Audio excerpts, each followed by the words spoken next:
In our series on AUKUS, the title is AUKUS in the Indo-Pacific Century, and we're delighted to be able to welcome the founding father of AUKUS, Scott Morrison, over here for the International Democrat Union conference nearby, and Lord Peach, Air Chief Marshal, former Chief Defence Staff Chairman of NATO Military Committee, who played so key a part in laying the foundation and groundwork for a wider geopolitical look on the UK's part at the Indo-Pacific region. They're going to be in conversation and then throw it open to the floor for questions, both here for the audience that's here in person and online. Usual house rules here at Policy Exchange: no question too outrageous. You just have to state your name and organisation first. So thank you to both our distinguished speakers, and we'll conclude proceedings shortly after one with a vote of thanks by our Chair of Trustees, former Australian Foreign Minister and High Commissioner here in London, Alexander Downer. Thank you all.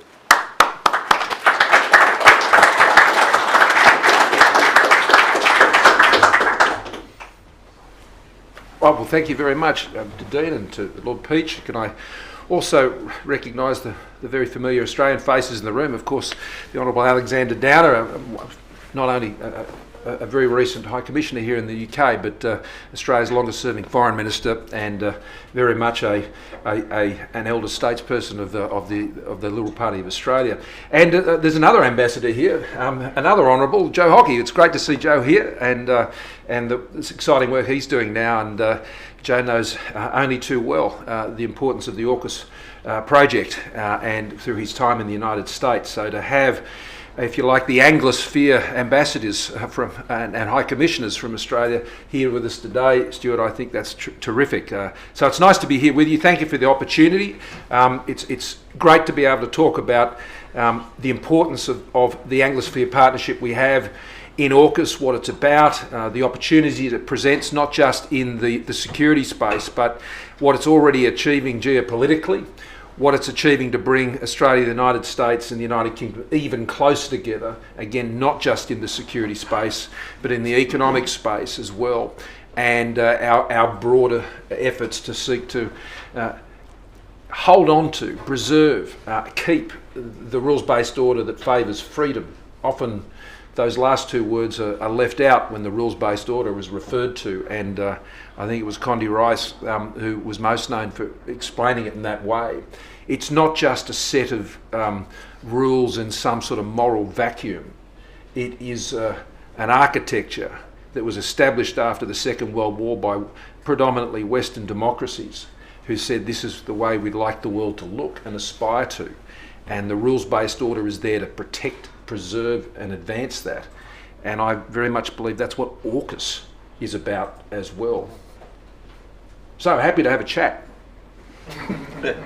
Well, Prime Minister, thank you, and Dean, thank you for the opportunity to join you all today, both online and in the room. And of course, I think recent test matches demonstrate the need for a strategy. Well, I was not so indiscreet as to mention that. But importantly, also show the value of tradition as part of values. And there is a tradition in this arrangement and its relationship. But as the Prime Minister makes clear, the geopolitical disturbed world in which we live requires us to be more serious and more prominent in our seriousness about the values-based proposition upon which this relationship rests.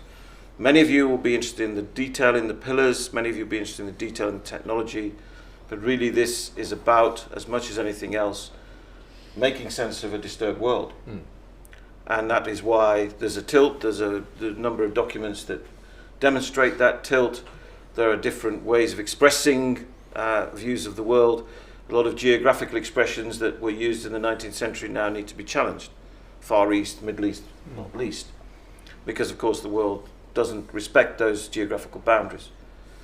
The Prime Minister's point on the fear, oppression and war that we see on our continent in Europe as the direct opposite of our values is right at the heart of the proposition. And then, of course, there's a lot to do. And the urgency, even if it seems like a long-term programme, I think you would agree, Prime Minister, that there's an urgent need to get on with not just the policy framework, which we can discuss in detail, but also setting the conditions for the industrial part of this great enterprise. And that means a long-term strategy which needs to be sustained as governments come and go in all three countries. And it's that sustainment of the political support for this proposition which I think is a vital element for this discussion today. And when I say support, I also mean, of course, this is more than submarines. And I've noticed from some of the literature that it sometimes is discussed a great deal through the lens of the submarine programs, vital as they are, requiring, as they do, a great deal of technological exchanges and a great deal of policy work on harmonisation of regulation, clearances, security arrangements. A whole panoply of change is needed, and that change needs to be sustained. But it's more than that. Many complementary arrangements come into view here. Future Combat Air Programme, cyber relationships and expanding cyber capabilities. Space, the space bridge between UK and Australia, I think is a good example of how this has a broader reach. Those apparently unconnected programs and ideas will start, I think, to reveal themselves as connected through the values-based proposition. Dean was kind enough to mention my role in NATO. And in that role, I am absolutely clear, Prime Minister, that the values that unite Australia with the North Atlantic Treaty Organisation are as important to the North Atlantic Treaty Organisations as they are in AUKUS. And it's that value proposition that makes those conversations easier. But there's a lot to do and a lot to get on with. And so I think this programme requires persistent engagement from the highest political level through the industrial societies. And as a former Vice Chief of Defence, where I had responsibility for the nuclear programme, I would say this very important ecosystem needs to be managed as a whole of government enterprise. And by that, I embrace education. I embrace higher education in particular to keep nuclear engineering and submarine engineering and all the other connecting tissue alive. And I've been working on that for many years. I think it's vital ground, Prime Minister, in all three countries. It takes different forms. And let's be honest, as I finish, many of the sailors who will sail in these submarines are not yet born. Looking at young people in the room, there may well be a future for you in AUKUS. Of course there is. But we need to remember, above all, that this is a long-term commitment and a world full of short-term expediency. And we look forward to your questions. And I don't have any. Okay. Well, maybe I'll say some provocative things and see what comes from that. To pick up on what you were just saying then, Stuart, first of all, I describe AUKUS as a highest common denominator partnership. Yeah. Highest common denominator, as you say, on the values, but highest common denominator also on the level of trust between these three partners, which I would argue there is no greater trilateral partnership on the planet in terms of trust between the partners than this partnership between Australia, the United States and the United Kingdom. We've been in a lot of scraps together. We are, core members together with Canada and New Zealand, but in the Five Eyes partnership, which is long-standing. So there's a lot of water under the bridge, a lot of practical engagement with highly trusted engagement between the partners, which takes it to a whole other level, which I think is very exciting. Yes. Oh, okay. And so it requires a continued maintenance, I think, of that trust when it comes to the dealings between the partners. It's a highest common denominator partnership in terms of each of the parties' serious fiscal commitment to the program. I just said last week, and I've said it before, I believe for Australia, ultimately, this will require Australia to even go further to about 2.5% of GDP investment in defence to continue to really follow through on what we've committed to do here. That's beyond, the current fiscal horizon of the budget and forward estimates, but out no later than 2030, I think that would be necessary. And we would be keen to see that being also followed by the other partners. We've seen the UK, doubling down on those sort of investments, particularly in the maritime domain. So it's a fiscal commitment as well. So everybody's got to be all in on this. And it's also, I think, important a highest common denominator partnership on domestic politics. And the bipartisanship around AUKUS is critical. And it's one of the reasons I'm here, to stress, even after a change of government, that we remain as committed as we were when we founded this. And I absolutely welcome the new government's commitment to AUKUS in following through on the 18-month pathway project that we put in place before we left office. And I'm very pleased with the outcomes of that process. And there is a very strong bipartisan commitment. Now, and we have established what's called a parliamentary friends of group, but to quote a former Prime Minister here in the UK, that's our AUKUS caucus. How much it squawkuses, I'm not sure, but it is an AUKUS caucus, and a similar one exists in the United States, and I look forward to one being established here in the United Kingdom as well, because we've all got to own it and we've all got to keep supporting it. And the reasons for each of the partners to stay in it will be different in each country. But that bipartisanship creates a certainty about AUKUS, which enables its geostrategic effect to be its greatest, because regardless of which governments come and go, it remains part of the furniture in the region. You've only got to look, I think, at when in the United States, and this was happening particularly when Joe was there, the bipartisanship on the question of the Indo-Pacific, the question of the geostrategic competition between the United States and China, and the fact that there was a common view, essentially, between the Republicans and the Democrats, that was a real game changer, I think, in how the Indo-Pacific was being interpreted. I think in Australia there's a similar bipartisanship on that question. And I think it's very important for there to be one here as well, because that lays in to the calculus of what occurs in the Indo-Pacific. But beyond that, in each of the countries, there are big takeouts, and they're different. Obviously, for Australia, living on the front line of the grey zone in the Indo-Pacific, it is very real and it's very now, as well as being over the longer term.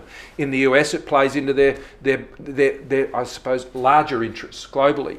But here in the UK, what's exciting about the UK's enthusiasm to get into AUKUS, and I must pay credit to Prime Minister Johnson. I mean, he was an enthusiastic champion for this within the government and within the trilateral partnership. And in bringing that together at the G7 in Carbis Bay, I will be forever grateful for his enthusiastic support for this instinctively, which was critical into being able to bring it off. So in the UK, it brings the UK even more so into a perspective on the Indo-Pacific, reinforces their position in the Indo-Pacific, but equally provides for a capability uplift for the UK Defence Forces, which is significant. I mean, as you say, we can get into questions, but Pillar 1, the subs, obvious.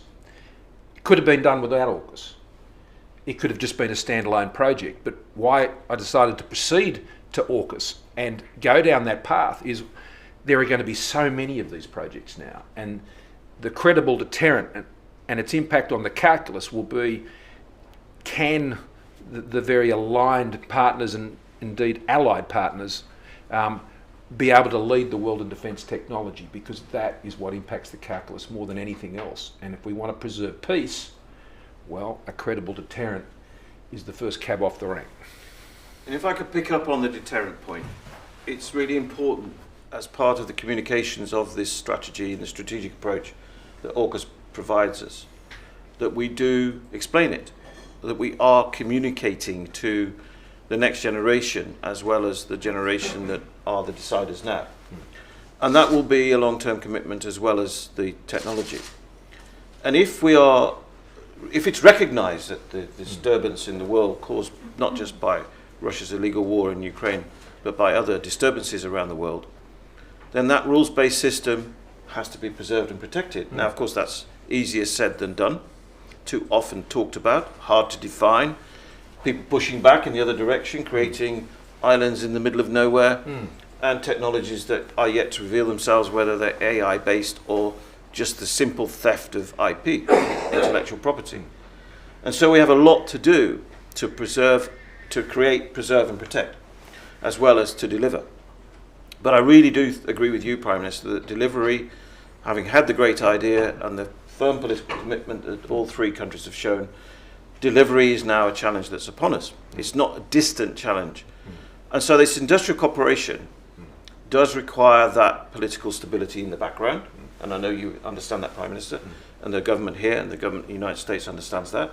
That needs to continue through the departments, and they are departments, plural. It's true. Too often we talk about department, we mean defence, we mean the Ministry of Defence.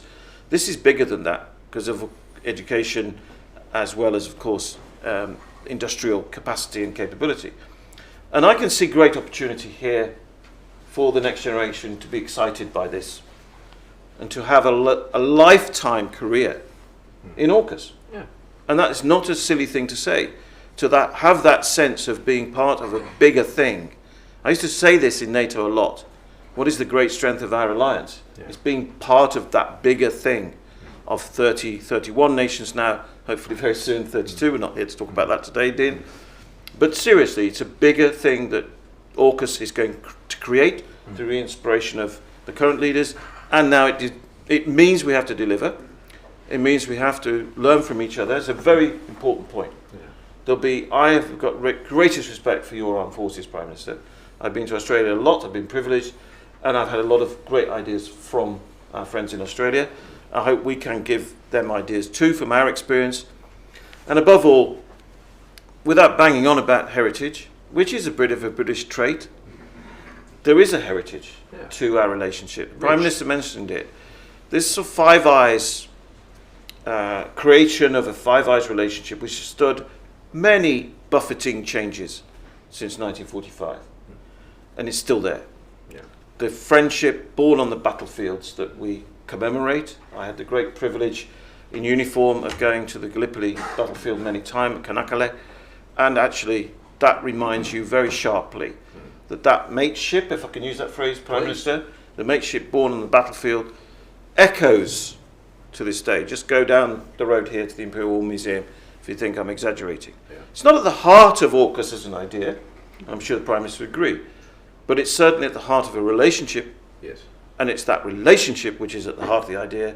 And as we plough through the engineering, deliver the submarines and all the supporting pillars, we need to keep that in mind. Yeah. And I think it will take us in unexpected directions as the world reveals itself in the next decade. And my word, how have we failed to predict those things that came out of the blue sky, even despite the effort of Policy Exchange and others? Let me pick up that point of disruption that you were highlighting, because I think it's very critical to how we all got to where we ended up. And I sort of do want to mention that also in the context of Ukraine, which we're not specifically here to mention. There will be challenges to continue to pursue and realise AUKUS, and the delivery challenges are a significant one. The delivery challenges, I'm very convinced of the fact that I was with the Ministry of Defence yesterday. I've been that in my own country, and colleagues have been in the US doing similar things, and there's no doubt it's being mobilised, and particularly in Australia, where the most mobilisation needs to take place, that is taking place as best as I can see, and I'm pleased about that. And so that's good. Delivery. They're the people who should be focused on delivery, and I think there's a defence industry integration trilaterally, getting that ecosystem trilaterally as much as you possibly can between the primes and others involved, so you can draw the innovation out. So delivery is a big issue. The other big issue is sort of maintaining its momentum politically, and we've talked about that from the partisanship issue. But then there's dealing with the other things that come up. I think one of the early criticisms of AUKUS, which I think we've been able to address, and it was based on a misunderstanding, and it occurred in the United States and partly here, this idea just on the submarines, for example, that, oh, well, why would we stop building submarines in the UK or the US so we could build those same submarines in Australia? And the answer is, well, why would you do that? That was not the point of AUKUS. It wasn't a sort of a moving of the pieces around the board. It was about creating more capacity for the three partners. More submarines, more crews, more technological capability, more deep industry capability in these things. It was all about the plus that came from the three coming together, which I think is really important. And so it was in the US, one of the centres sort of made this point. Well, why are we going to stop building here? No, we're going to keep building there. Yeah. And Australia is actually investing into that capability in the UK and the US to bring forward projects which enables us to get to the starting line as well. So I think that is very important. The other, I think, issue that gets raised in the Ukraine context is, well, look, we're a bit busy here with Ukraine, so why would the UK and Europe be focused on AUKUS, which is all about the Indo-Pacific, apparently a long way away from us? Well, I would say that the Ukraine and the issues in the Indo-Pacific are inextricably linked. And linked for this reason. Our response, I was Prime Minister at the time when war broke out in the Ukraine, with the illegal invasion of Ukraine, was instinctive, it was immediate. I applaud what the UK government has done, I applaud what NATO has done, I applaud what the US have done. It was instinctive, it was practical, it was target.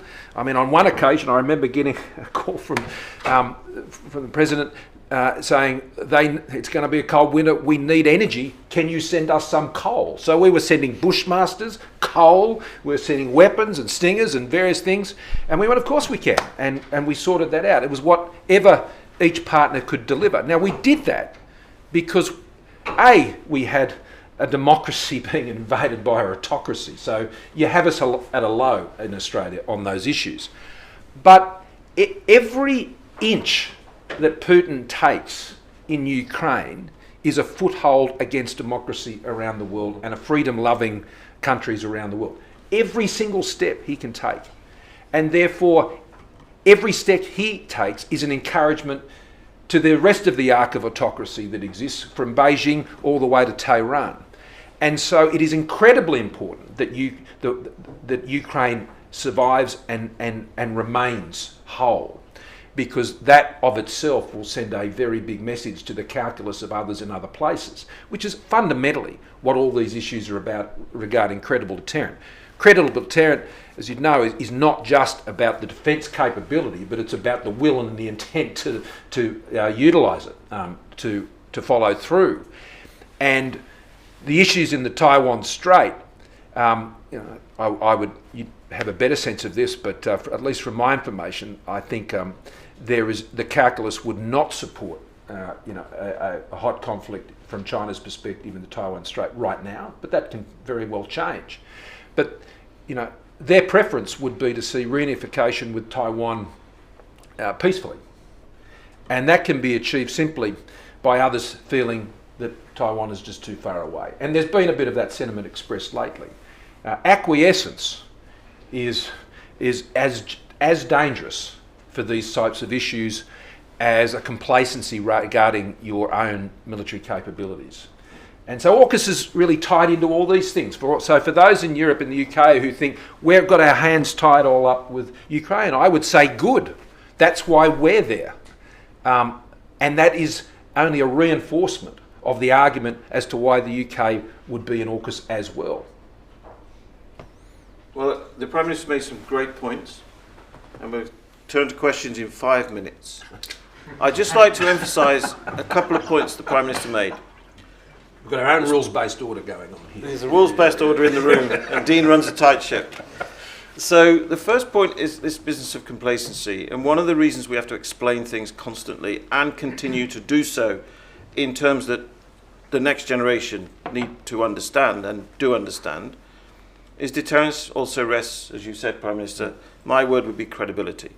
And it's the credibility of the AUKUS arrangement which will endure, which is strong, will get stronger and stronger as the delivery starts to happen. As said earlier, we'll embrace all sorts of supporting actors, air, space, cyber, to name but three, and will then develop new ways. Command control, artificial intelligence. They're not the preserve of those that steal IP. They're not the preserve of those who are currently trying to fight the Ukrainians, i.e. the Russians.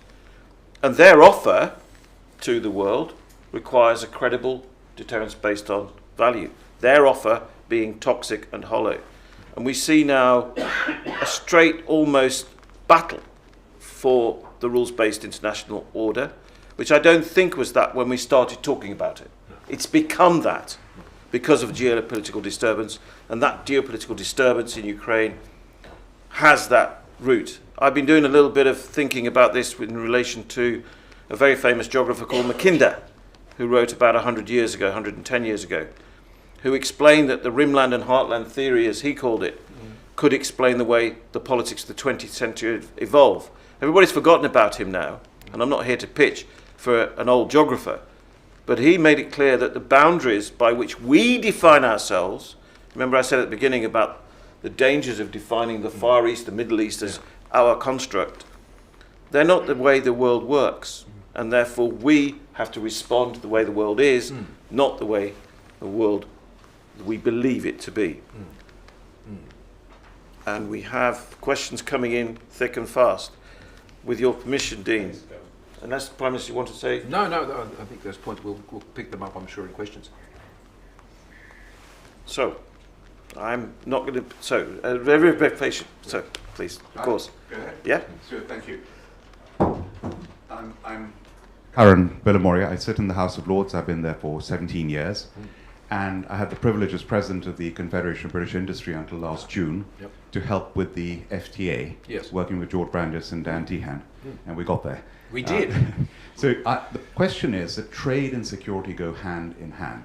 And we've got AUKUS. The FTA was a stepping stone to the CPTPP, and we've got there as well. Five Eyes is there. What about the UK joining Quad? Because that would square the circle, making it Quad plus. And you have India in there, and that brings us into an alliance with India as well. I've been suggesting this for over 1 year. What do you think the possibilities of that could be? Well, let me sort of address the CPTPP first. That is exactly right. I mean, the UK FTA with Australia was important in its own right. It was the first free trade agreement that the UK government was able to establish, and it was a tough negotiation. And Boris and I nutted it out, and I know that happened also with Liz and Dan Tehan, who was our trade minister. And it's a good deal. It's for both countries, and I'm very pleased about it. But it had a broader implication of a pathway into the CPTPP, which I think is terrific. I remember discussing it many years before with the Chancellor when I was Treasurer, with Phil Hammond it was in the G20 finance ministers meeting in China, strangely enough, and he'd just become Chancellor. And I opened up the conversation about, well, great to do a FTA with the UK when you're in a position to do so.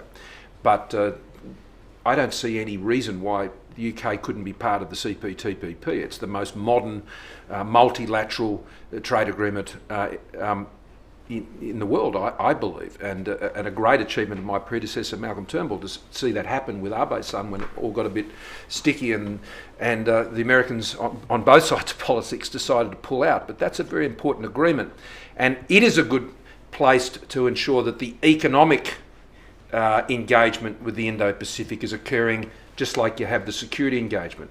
God forbid we have a situation, and Australia has never been in this camp. We are certainly in the camp of wanting to assure a stability from a security perspective in the Indo-Pacific. But we are not in the economic containment camp on China. Never have been. We have a very different economic relationship with China than the United States does, or arguably the United Kingdom does, in the composition of that trade. But I think what has changed now is that the bandwidth for what that economic relationship is reset because of the necessity of the security parameters for that. And I think there's a bit of tension around that. And it's something that our economy is coming to terms with. I think all the Western and like-minded economies are coming to terms with what are the guardrails on these economic relationships now, because I'm sorry to quote you again, Joe, but I remember early on in Tony's government, I mean, you were the first Treasurer to sort of have to deal with, in the FIRB context, of not dealing with competition issues around foreign investment, but there was now a security dimension to this, and Joe started that with the energy situation. I followed through, and then Josh after me.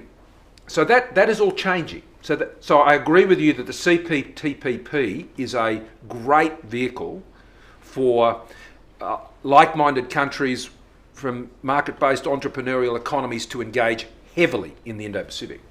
The Quad is different, and I would disagree from this perspective.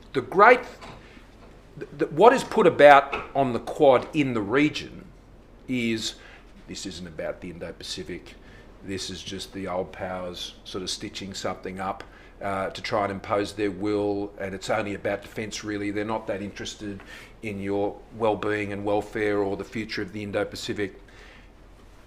That's the whisper that goes around from those who are very concerned about the Quad. And a good example of this is when Ukraine was illegally invaded by Russia. Many of the minilaterals, as they're fashionably called these days, many of them were issuing statements about this. We didn't within the Quad. And the reason we didn't do that is we didn't want to send a message to the Indo-Pacific that on the first opportunity we were going to concern ourselves with statements about things that were outside the geographic sphere of the Indo-Pacific. And so we have to be careful with the Quad, rightly so, that it remains absolutely focused on things in the Indo-Pacific with Indo-Pacific players. So I would not be excited about a formal expansion of the Quad beyond its geographical presence.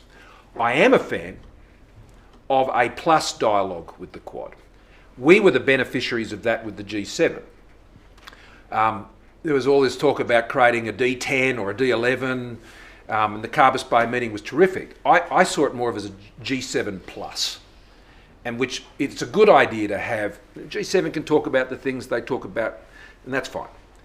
And we weren't seeking membership of that. What we were seeking was an engagement with the G7. And I think the Quad can do the same thing. It can have a dialogue with many partners. An obvious dialogue partner for the Quad is South Korea, and many others in the region who are sharing in a lot of the issues. But it must focus on the issues beyond security. It must focus, as we did, on humanitarian issues, on economic development issues, on those broader well-being, on humanitarian assistance during disasters and crises, and that's what the Quad does. We were very careful, I was a founding member of the Quad dialogue, that it had to be broader in terms of the issues it covered, but it had to be sharper on its geographic focus.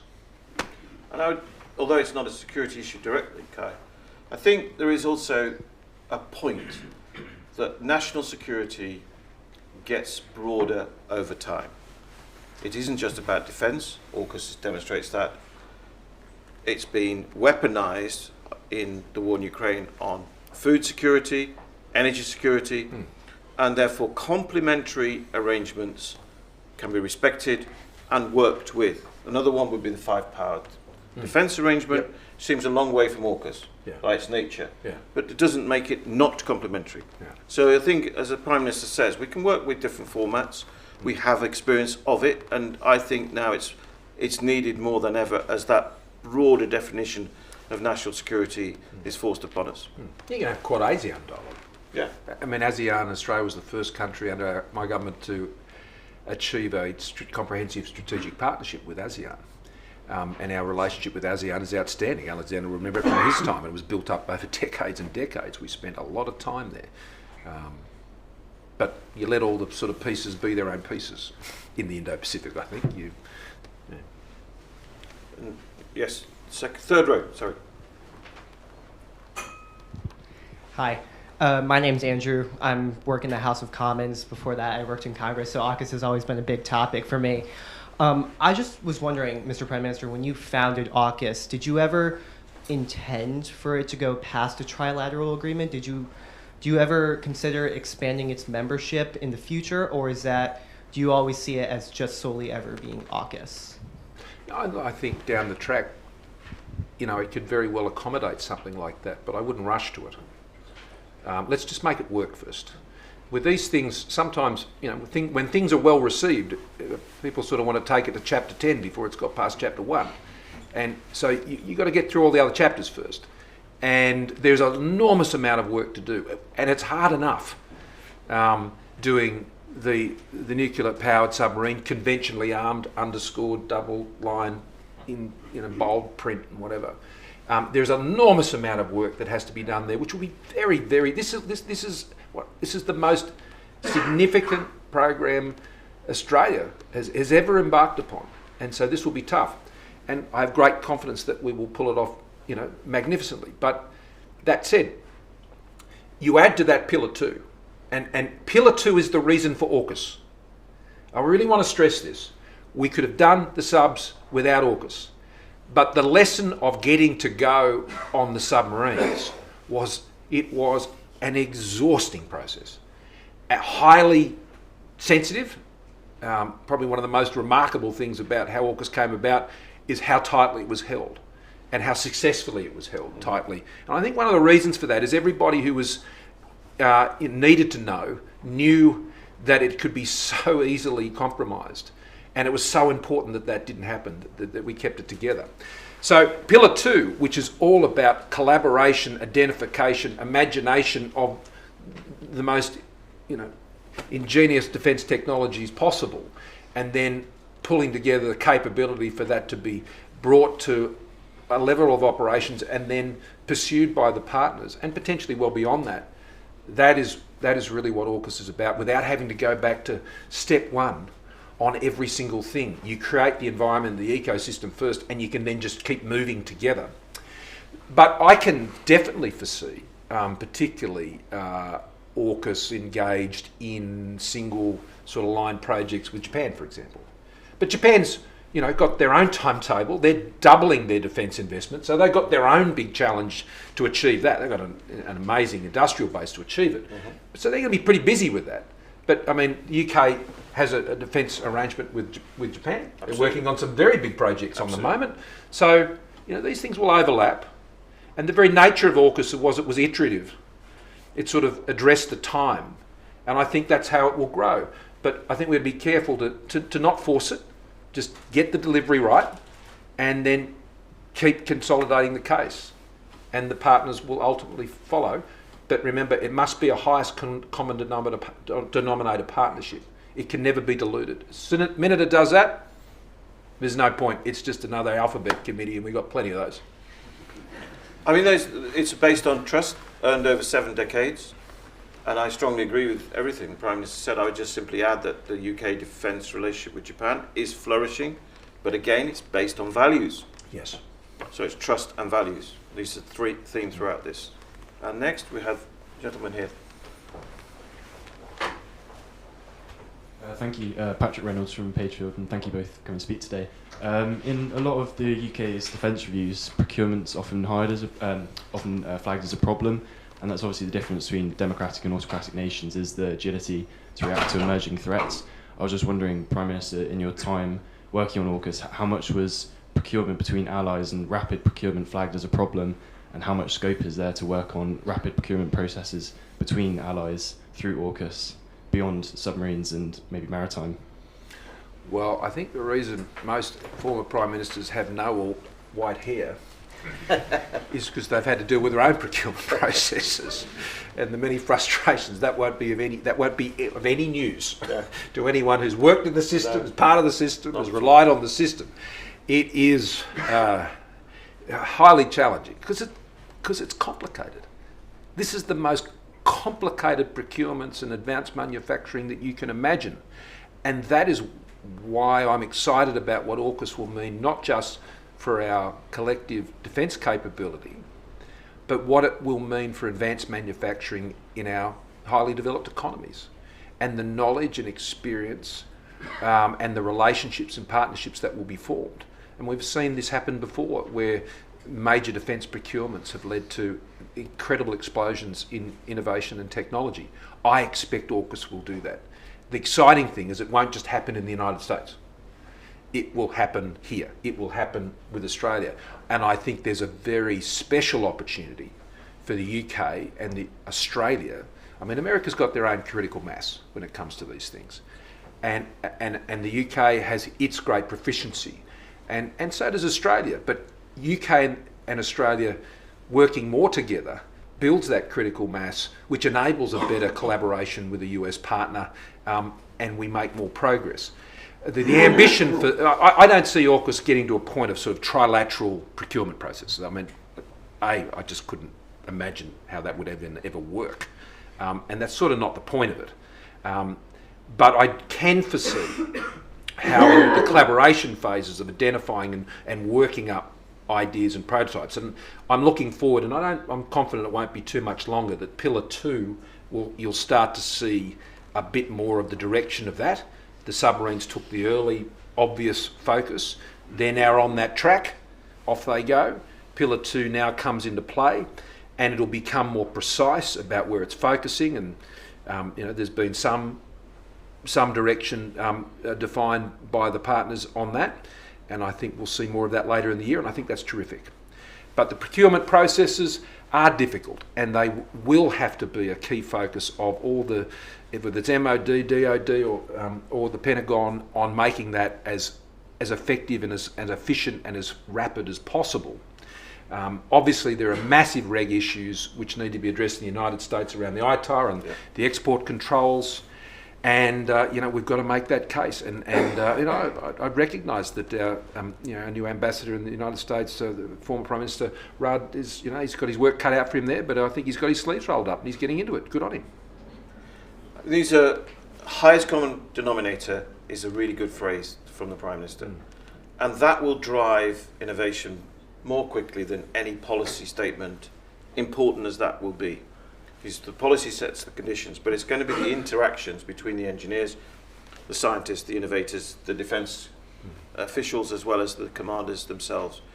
And in my experience in the military for 50 years, innovation is often driven bottom up. You just need to enable it.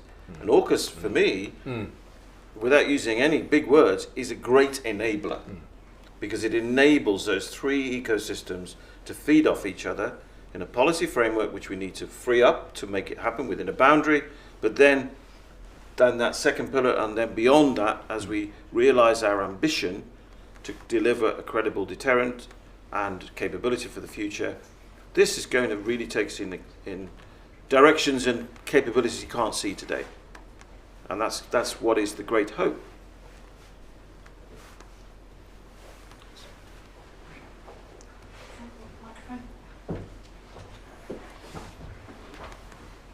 Thanks very much. Kate Smith's on. Yeah? From Babcock International, UK Defence Company. Prime Minister, you spoke very eloquently about the collaborative nature of this project and the joint objective of growing, enhancing capability across all three partners. But it's also a sovereign Australia build proposition as well. So how can you ensure, with the investment that you've talked about from Australia into the US and the UK programmes, Virginia class first, then SSN, that sovereign build element in Australia is safeguarded? Is a plan ready to your satisfaction on that? What does Australia need to do to ensure it's sovereign as well? Yeah, look, it's a very good question. And what must come first is the capability and its delivery. That's the most important thing. The sovereign requirement on this has been a standing policy for Australia for some time. That presents challenges. So I think it's a matter of watching that space, and looking to see how those who are directly involved in the builds. Remember, it's not just subs. I mean, to the extent that Australia is taking lead positions on various developments in the in Pillar 2, in the subsea domain and all that sort of thing, and particularly quantum, where Australia has a great deal of capacity. we'd like to see more of. It's not just building subs in Australia; it's seeing these realised in Australia with a sovereign capability as well. But I think we've got to be wide-eyed and pragmatic about this. At the end of the day, of course, we want to see that Australian sovereign content maximised. The UK wants to see that. I mean, this is one of the things when we were talking about AUKUS, it was a constant topic of discussion about where work was being done and all the rest of it. Sure, good. And so that's why I was quite pleased with what came out of the 18-month process pathway we put in place. The combination of Virginia's and SSNR's, I thought, was a good balance. It dealt with a range of different needs. And what is exciting about those two projects is there'll be transferability of capability that'll come in the people themselves who will be working on the Australian project. So Australia's capacity to do the sovereign element of this will be enhanced. And so it's not, can we do it all now? And therefore, these are the names of the people who need to work on the project, and you've got to... No, that's not how it's going to be. Some of those names don't even exist yet.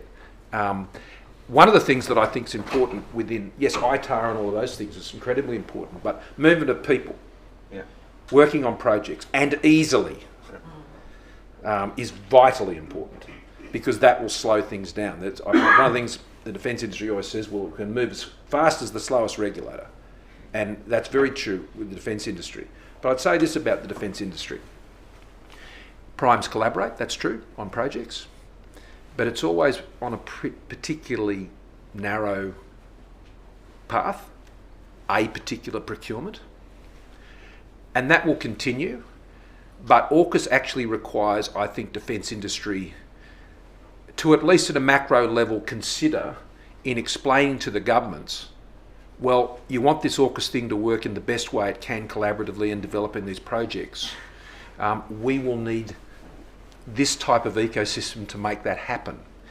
And I'm not quite sure yet defence industry is articulating that as much as probably the governments need them to.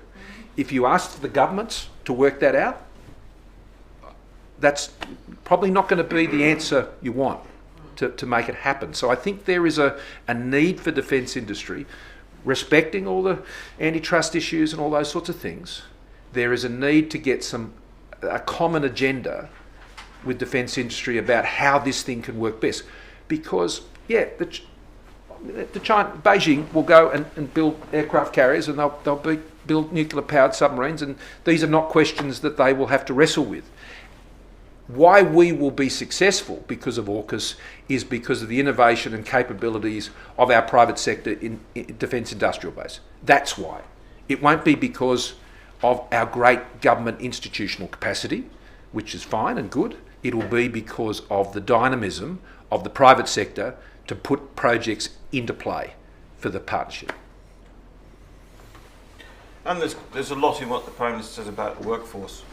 And it will become a board level commitment for these big companies to enable. So there's a policy framework which enables, which is going to encourage the innovation, but then it's also going to be about enabling people to move rapidly between all three companies, have a career that moves in.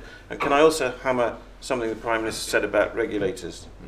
There's a tendency sometimes, and I have a lot of experience of this, there's a tendency sometimes for the regulators to be seen as the repository of the people who say no, or it's difficult.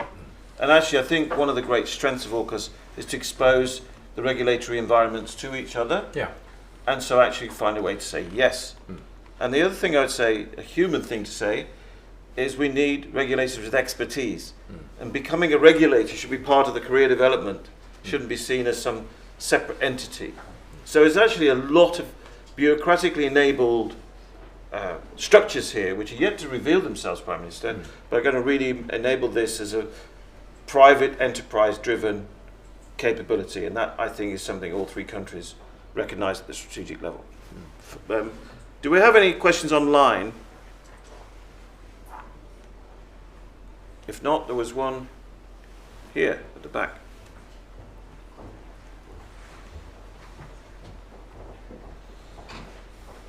Thank you for speaking to us, Prime Minister. My question is, I hope it's not too reductionist to say that one of the biggest foreign policy challenges for Australia is the fact that they're quite interlinked with the United States and the West for security, but they're interlinked with China for its economy. So I was wondering, as the tensions between the two increase, how do you think Australia navigates that situation? Could you say who you are, please? Sorry, I'm Luca Pavoni. I work with a public relations agency called AUKUS. Well, the answer to the question is we're not unique in that respect. Why is this not a Cold War?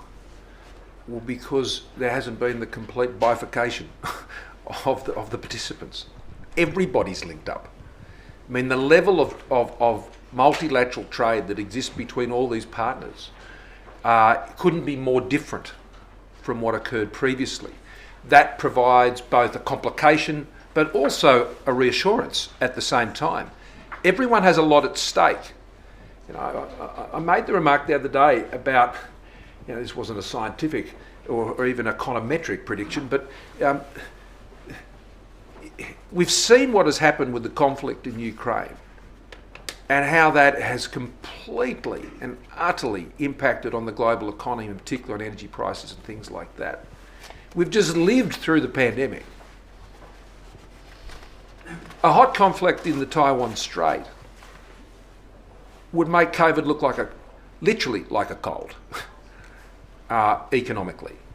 And so the implications of everybody acting in positive interests to preserve this is very high. And that is true for the Chinese government as well. It's very true for them. If, you know, they want to see the economic miracle that's taken place there, which I'm always happy to acknowledge. The Deng reforms and the Deng economic policies brought about the biggest economic miracle in human history. And it should be praised and celebrated. That's why I'm concerned that the Xi regime is repudiating those things and returning to the pre-Deng era. It's very not good for the Chinese economy, which means not good for the Australian economy. We've always benefited from a healthy and growing Chinese economy. That's why we've supported it, but you know, there are constraints on that. I think the way to manage the issue you're raising is, you know, you sort of what I refer to as the bandwidth policy on our economic engagement. You just got to be clear about it. You know, here we can do things, lots of things together. Plenty of wine, plenty of sheep, plenty of beef, all the rest of it. You know, when China threatened us with sanctions on red wine, well, followed through, I said, well, let them enjoy the Wuhan Pinot. They'll soon grow tired of that and crying out for the Grange. So, you know, there is an interest in this trade continuing in the safe economic spaces, and there are plenty of them. So it doesn't have to be a binary proposition, and Australia probably understands that better than most countries. You can walk and chew gum on engagement with China at the same time, but you can't pretend there aren't issues and just sort of, oh, it'll be all right, we'll make enough money to get over all that. No, Australia will not compromise its security interests in the Indo-Pacific. We've been very clear about that. And as a result, that puts a new definition on what the nature of these relationships are. The United States, I think, has been very clear about this, and that's been a bipartisan position. And the nature of their trading relationship with China and the IP issues that they've had, you know, I commend the Trump administration as being the disruptor in that issue, and then I commend the Biden administration in following through on finding the way to nail that down from a multilateral engagement perspective. So you can do it. We are an interconnected world. We shouldn't pretend we're not. We should value it, but we've got to reset around what the bandwidth is for the nature of our engagement.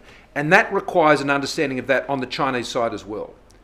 The 14 points that were famously issued by the Beijing embassy in Canberra, which went to their grievances with my government, and it really was not just with mine, but with things that we'd done over a number of years.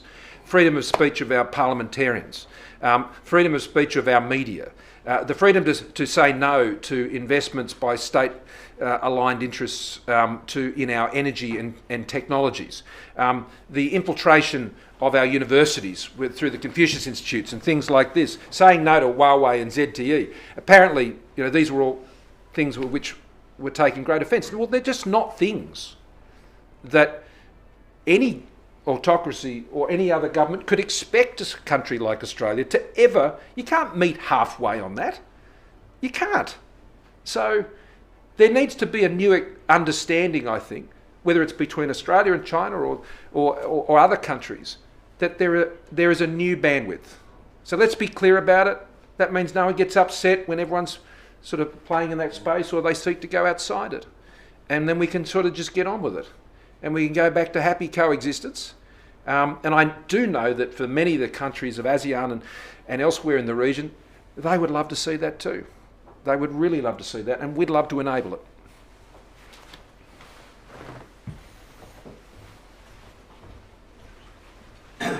Well, in my capacity as the chairman of Policy Exchange, I want to thank Scott Morrison and Stuart Peach very warmly for their contribution today and to enlightening us in so many different ways about AUKUS. I think one of the messages that comes across is that AUKUS is built on the foundation of trust. And in my nearly 12 years as the Australian Foreign Minister, and in my time as the High Commissioner here in London, I'd have to say that there is no relationship where there is a closer degree of trust than the relationship between Australia and the UK. You may not think that after last night. It was good, wasn't it? But I think we just completely trust in and can rely on each other. And that degree of trust is extended very much to the United States as well. The only other thing I would say is that we went through a period, Australia and the UK, between sort of roughly the late 1960s, early 1970s, and 9/11 might have been a bit the beginning of a turning point there, where we, frankly, I think we pretty much turned our backs on each other. Yet there is all that trust, and yet we were so confident in our other relationships we thought we could ignore each other. We became unfashionable. It was unfashionable to be an Anglophile, or it was unfashionable to love Australia if you were British. It just became unfashionable. And I think after 9/11 we learnt a very harsh lesson about the countries in the world that ultimately you can rely on and trust. And as an Australian, I've always thought this was a country we could rely on and trust off the sporting field. And we actually are coming to rely on you on the sporting field as well. Very reliable. But I think that has really accelerated that relationship in the last few years in the area of defence, of course, in trade with the free trade agreement, the UK joining the CPTPP, and it's quite a long list of things. So geography in this day and age isn't everything, as we all know. So thank you both very much for a fascinating contribution. I found it, as I'm sure all of you did, intensely interesting. So thanks very much.